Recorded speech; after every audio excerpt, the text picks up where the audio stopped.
Hi everyone, Gent here. So in today's video we're going to be looking at transferring the staff from a forwards figure 8 to a backwards figure 8, both at the top and at the bottom. If you're unsure how to do a figure 8 both forwards and backwards on both the left and right hand side, I suggest going to see my previous video, which I'll link either above or in the description below. If you're okay with that though, let's get into it.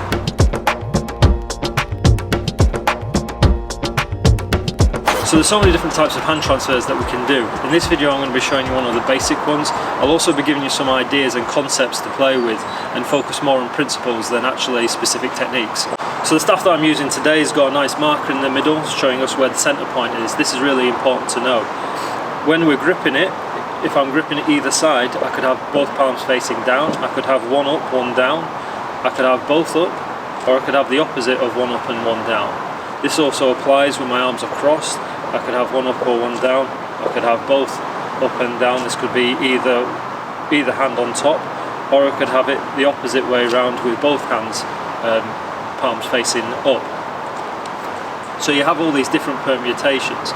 The other thing to consider is that when you're gripping the staff and you're doing a figure 8, are you gripping it just below the centre point, in which case this side is the short side and the end, if you like, the thumb side, my thumb was pointing out, is the long side.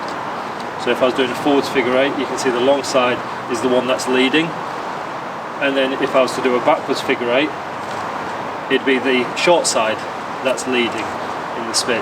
I could also grab from the top side just above the centre point, so when I do a forwards figure 8, it's the short side that's leading, or if I'm going in a backwards figure 8, it's the long side that's leading.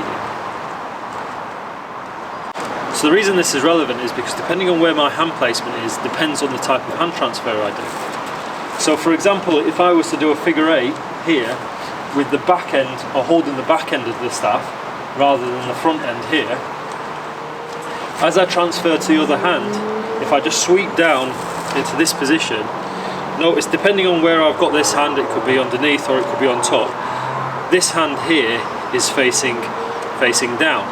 If I was to have it palm up, that means this end of the staff crosses over, in which case then I need to receive it into a cross grip like this. If however I was to grab rather than behind the centre point above, so then I'd have the longer end trailing behind in a forwards figure 8, and then I was to change over, I could either receive it with my hands crossed, or if I was to turn it over, see now my palm is facing up, and this hand could be in any of these permutations, and then I could transfer here and then continue into a backwards figure 8. Probably the most basic and practical way to receive the staff is to have one palm facing down and one palm facing up. So if I was to stick my thumbs out, both thumbs are facing the same direction. That could be in that position, or it could be in this position here. Personally, this type of grip I think has more of a martial application, which I'll cover in a later video. So before I explain how we go from forwards to backwards, we'll cover the pendulum swing just from side to side, just doing this basic hand transfer from one hand to the other. So the way we can do this is if we hold the staff out and the short side is behind, as we swing down here, I receive it with my palm facing up. This palm's facing down, I swap it over, my hands cross over, and then I take it to the opposite side. You'll notice here I'm grabbing above the centre point. So in one hand it's going to be above the centre point. As I change it back over here, stop in the middle, you see now I'm grabbing below the centre point. So one side above the centre point, the other side below the centre point. We can also then change this over, so now it's the opposite. So as I swing this out, you see here, now I'm below the centre point on my left hand side. As I bring it to the other side, I'm now above the centre point on my opposite side.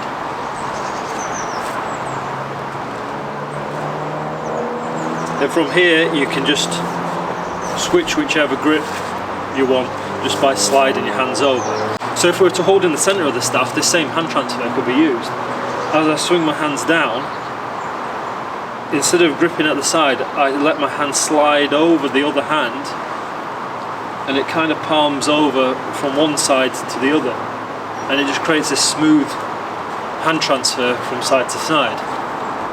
The reason that I like this type of hand transfer is because it can be applied with other things such as clubs. So the same concept applies when we're changing above our head. If I take this grip and take it above my head, the same thing applies. If I open out, I change into this grip, let it turn over. You can see the same idea applies if it's above my head. If I let this continue, I can continue the momentum all the way around so it completes a circle, so I'm changing at the bottom and changing at the top as well. And it's using that same hand transfer, the same idea of transferring like this. I use it at the top, transfer at the top, transfer at the bottom. And I'm actually transitioning through a figure eight here, so at any point I could stop. So for example here I could stop and go into a forwards figure eight. Or if I continue it round, I could stop here and continue with the backwards figure eight. Obviously we can do this both directions, so I could do the forwards figure eight on this side and then continue down and take it up to the top. So now on my right hand side I'm doing a backwards figure eight there.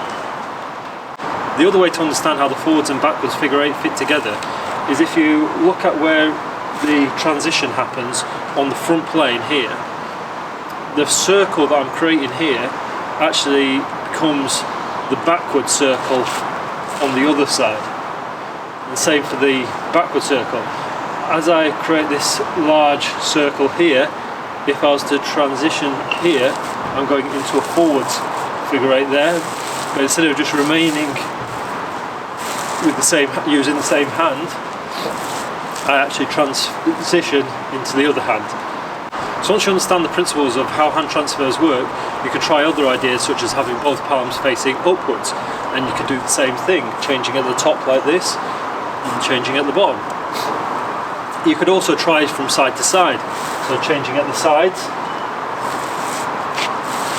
and then alternating from side to side.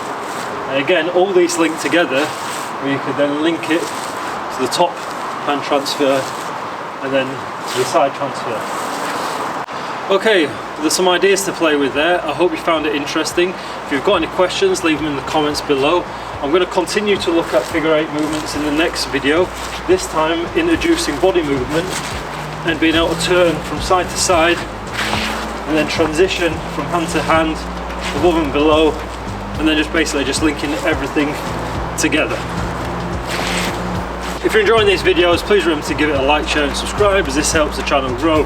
Until next time, take care and I will see you soon.